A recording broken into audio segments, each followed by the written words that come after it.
यशोमती मैया के नंद लाला। कृष्ण कृष्ण हरे कृष्ण कृष्ण कृष्ण मुरली मनोहर कृष्ण गोपाला गोविंदा हे दामोदरा। भाग्य,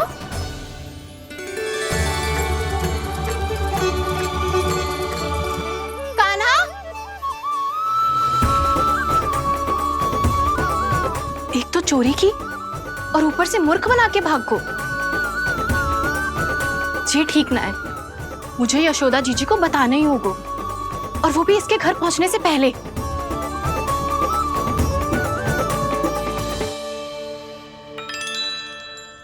अरे पल्लू मत खींच, तनिक रुक जा, दे रही हूँ, पूजा तो करने दे।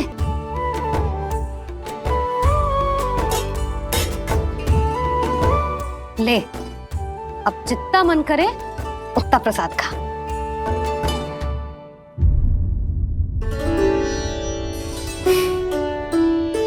या तो मैं सच्ची बावली हो गई हूँ कि मुझे हर समय कान्हा दिखता रहता है, या फिर मेरा लल्ला कुछ अधिक ही विशेष है कि मेरे साथ ना होके भी सदैव अपनी मैया के साथ ही रहता है।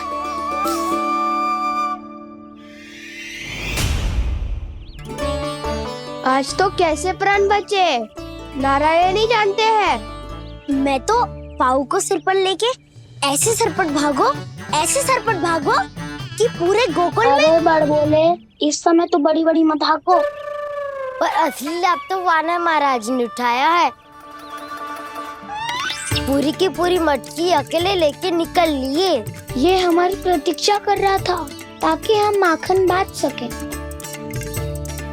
हमारे साथ ना दाऊ, उनके साथ।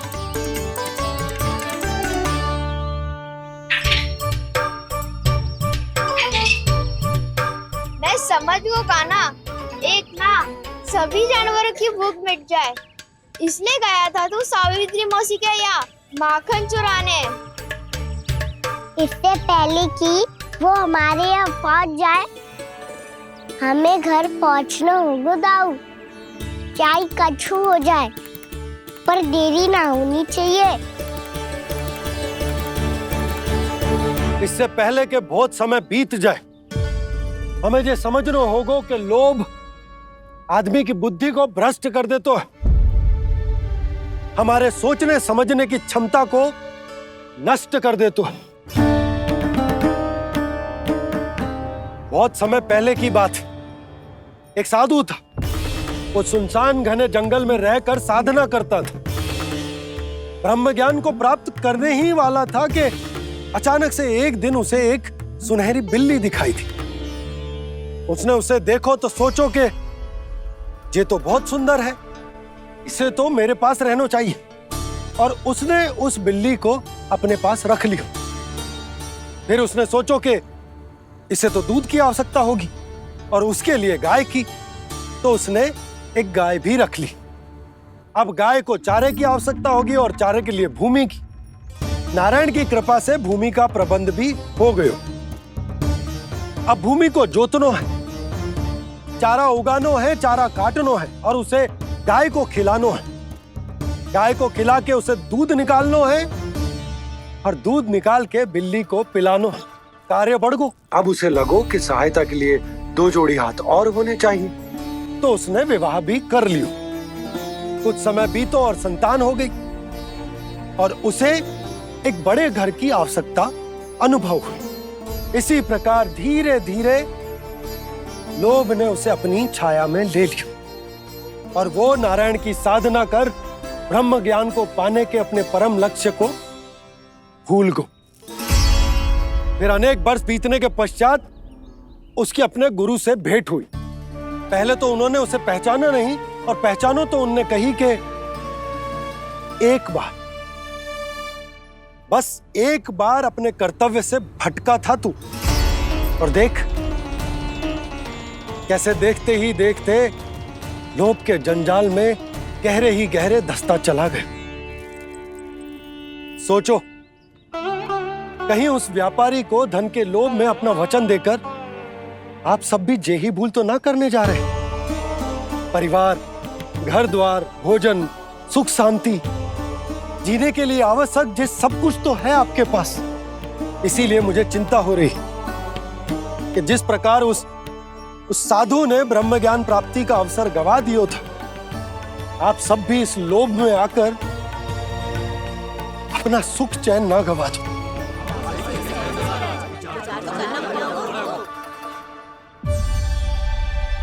लग तो है बात सबको समझ आ रही है।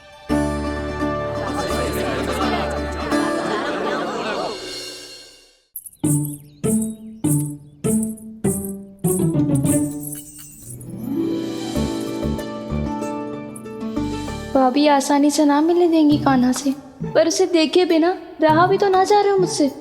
कहाँ है वो? मुझ पे बहुत क्रोध है उन्हें। इतनी शीघ्र शांत ना होगा, उन्हें मनाना तो पड़ेगा ताकि मैं नंद भवन में फिर से बिना किसी रोक टोक के आ जा सकूं। पर क्या बोलूं, कैसे मनाऊं उन्हें?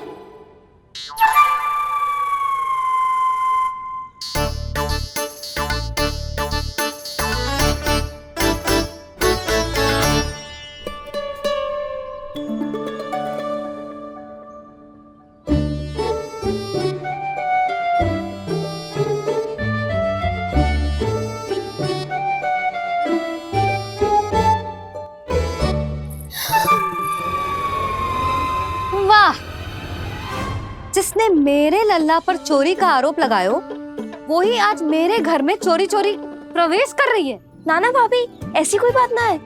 मैं तो बस ये देखने आई थी कि जसोदा भाभी का क्रोध शांत हुआ कि ना? सुन ले जानकी, मेरा क्रोध उसी दिन शांत होगा जिस दिन तू सारी गोपियों के सामने मेरे कान्हा पर लगाया आरोप वापस लेगी। चोरी करेगा तो आरोप ही लगेगा ना जीजी। फिर से आरोप? सावित्री, तू भी? कल तक मुझे ये थोड़ी पता था जीजी कि आपका कान्हा सच्ची में माखन चोरी में पारंगत है। आशा करता हूं कि आप सभी को नंदराज का विचार और संदेश सही से समझ आ गो होगो।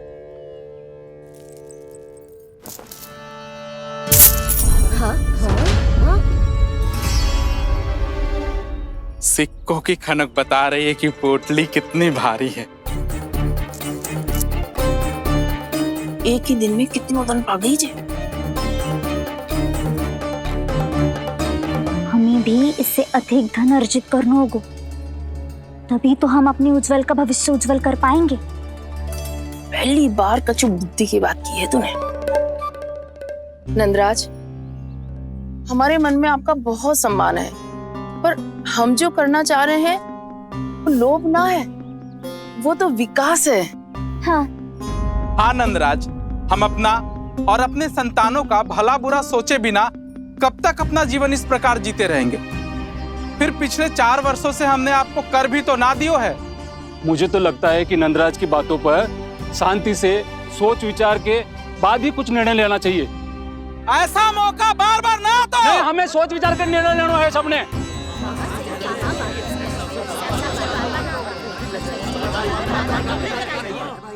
चोरी में पारंगत? हाँ जीजी, उसने टोली बनाई है और उसका नाम भी रखा है चौर्य विद्या प्रसारण टोली, और आपका कान्हा उसका अध्यक्ष है। अच्छा, तो कान्हा पूरी टोली लेकर आया था चोरी करने तेरे घर? और नहीं तो क्या। पर एक बात बताऊं जीजी, मेरे बलदर को देखकर किसी का साहस ना हुआ भीतर जाने का, पर आपका कान्हा इतना साहसी है कि बिना भयभीत हुए इतने भयंकर बैल के निकट चले गए। सच्ची? और तेरे रक्षक बैल ने कुछ ना किया उसे? है ना अचरज की बात। क्रोध के स्थान पर वो तो उसके सामने ऐसे झुको जैसे कि प्रणाम कर रहा है। और जीजी, आपका कान्हा साहसी ही ना, बहुत चतुर भी है। मैंने मटकियां बहुत ऊपर लटकाई थी, पर बताओ कि बिना चौकी के मटकी को नीचे उतारने का उपाय किसने ढूंढा? किसने? आपके चतुर कान्हा ने। उसने अपने सखाओं को पर्वत बनायो और एक पक्के सेनापति की तरह बिना भयभीत हुए उनके ऊपर चढ़ गयो और मटकियां उतारने लगो। और एक ही ना, तीनों की तीनों मटकियां उतार ली। तीनों? हाँ जीजी, और वो इतना दयालु है कि पहले एक मटकी का माखन सब में बांट दियो और फिर बची हुई 2 मटकियों में से एक मटकी अपने सखाओं को दे दी और फिर दूसरी मटकी एक भूखे वानर को दे दी। और फिर जब मैं उसके सामने जाके प्रश्न करने लगी तो उसने मुझे अपने तर्कों के जाल में उलझाया और बड़ी आसानी से सिद्ध कर दिया कि वो तो परोपकार कर रहा था। मैं तो देखती ही रह गई और शब्द तो ऐसे झड़ते हैं मुंह से जैसे कि फूल। रुक जा सावित्री, पहले तू ये निर्णय ले ले कि तू मेरे लल्ला का गुणगान करने आई है कि उसकी निंदा करने। निंदा करने ही आई हूँ जीजी। जानकी सत्य कह रही थी, आपका कान्हा माखन चोर ही है और बलराम के साथ भागा था। बलराम क्यों?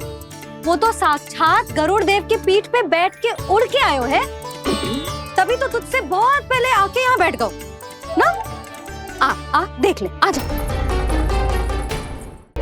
देखो कैसे बैठ के सब पहरा दे रहे हैं कि कोई पंछी अनाज ना चुगले, और तुम दोनों व्यर्थ में इन सब पर दोष लगा रही हो। कान्हा के निकट जाने का प्रयास भी मत ही करना। पहले मेरे लल्ला पर आरोप लगाती हो, फिर उससे मिलना भी चाहती हो।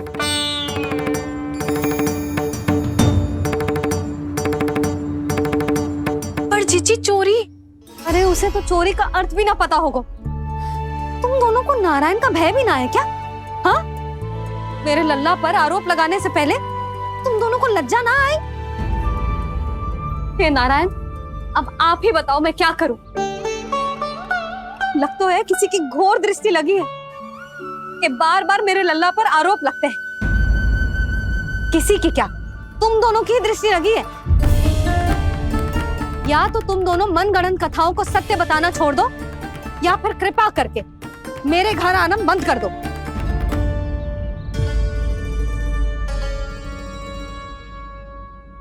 अब दोनों मुंह क्या ताक रही हो? हाँ, जाओ यहां से। और तुम दोनों नंद जी की सभा में क्यों ना गई? हाँ,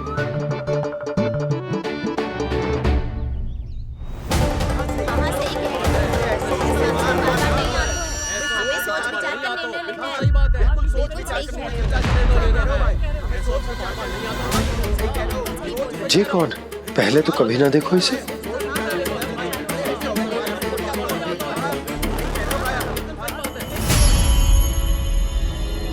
कहाँ को? बस करो।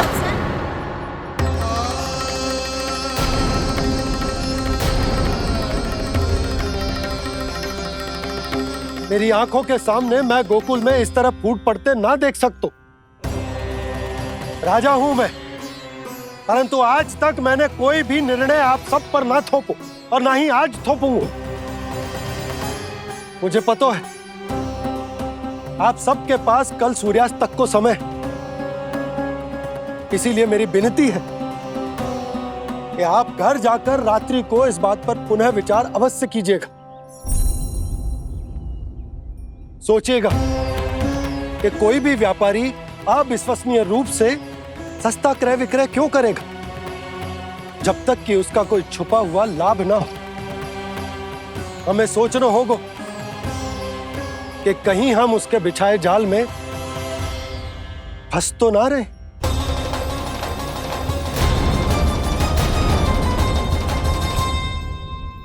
बच गए भैया, जैसे तैसे ही सही, पर समय से पहले पहुंच ही गए हो। सावित्री मौसी कनेक सी बात को इतना बड़ा चढ़ा के बोल रही थी जितना उज्जवल भी ना बोलतो।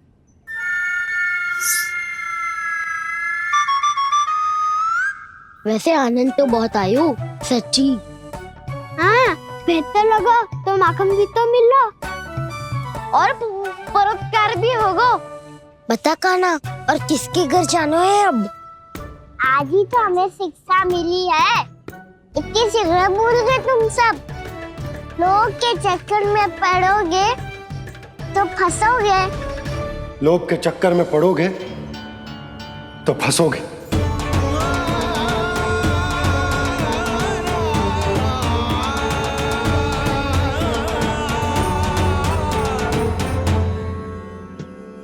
चोर चोर कह रही है मेरे निर्दोष से बालक को। अब तो इन दोनों ने अति ही कर दी है।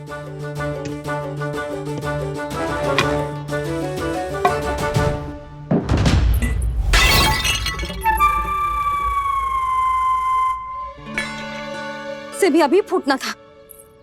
वैसे ही मैं इतनी चिंतित हूं। कैसे समझाऊं इन गांव वालों को?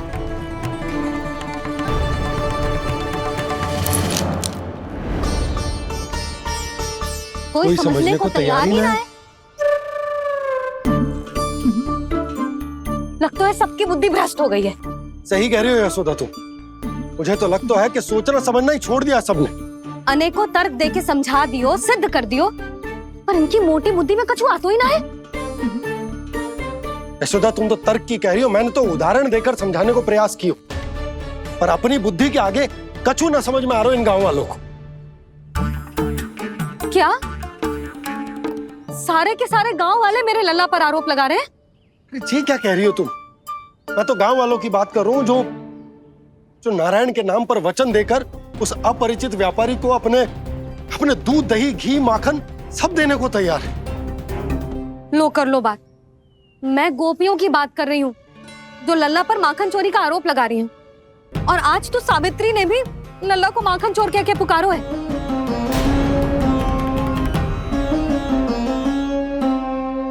सावधान यशोदा, कहीं बड़ा होकर माखन चोर ना बन जाइए।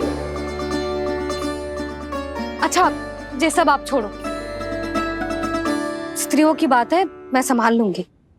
आप ये बताओ सभा में क्या हुआ? गोकुल में फूट पड़ गई यशोदा, लोभ की फूट।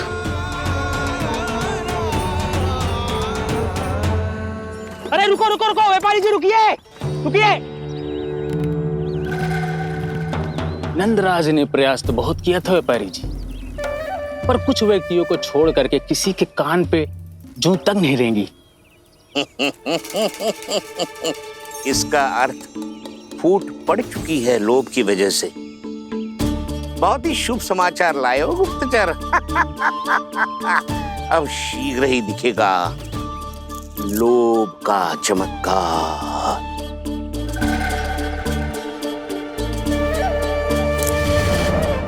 लोभ से बचने को जो पाठ हम कान्हा को पढ़ा रहे थे ना, आज वही पाठ मैं इन गांव वालों को समझाने में असमर्थ रहा। आप चिंता मत करो जी, धीरे धीरे सब ठीक हो जाएगा। तब तक बहुत देर हो जाएगी यशोदा। ये गोकुलवासी मेरे अपने, उन्हें अपनी आंखों के सामने मैं भूल करते ना देख सकता। वो सुलक्षणा, वो उस व्यापारी के प्रभाव में आ गए, और शंकरी मौसी और सुमति भी सुलक्षणा के मार्ग पर ही चल रही। कान खोल के सुन ले बहू, आज से घर में दूध पीनो बंद, दही खानो बंद, और माखन तो बिल्कुल ना खानो। पर मैया, पर किंतु परंतु कुछ ना सुननो मुझे। सुलक्षणा की जैसे धनवान बननो है कि ना?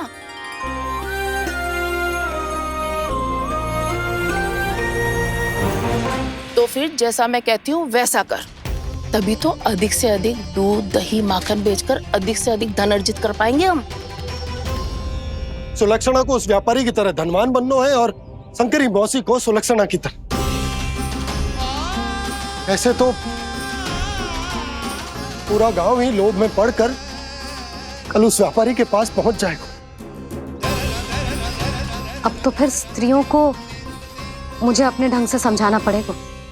अब गोकुल वासियों को चाहे कोई भी कितना भी समझा ले, बुझा ले, ज्ञान बांटे, उन्हें केवल एक ही भाषा समझ में आएगी, लोभ की भाषा। लगता है आपके पास बहुत उत्तम योजना है व्यापारी जी। सब झटक लूंगा।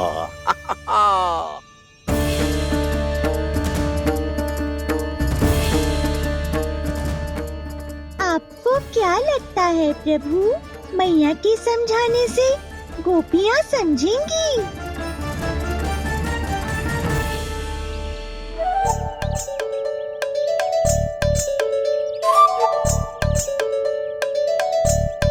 कान्हा, और कितनी प्रतीक्षा करवाएगो? अब बता भी दे, माखन चुराने किसके घर जाना है? इतना आसान ना है निर्णय करना। समय लगता है, सोच विचार करना पड़ता है, पर ये निर्णय किया कैसे जाए पता है मुझे। लगता है ये निर्णय करना पड़ेगा कि बचना कैसे है।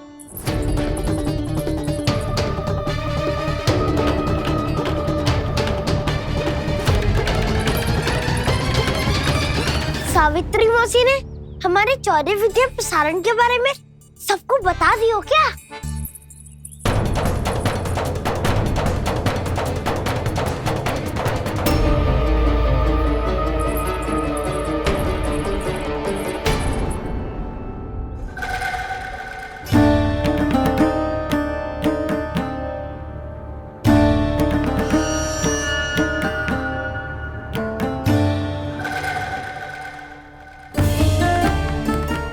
शीघ्र आओ, छोटी माँ बुला रही है।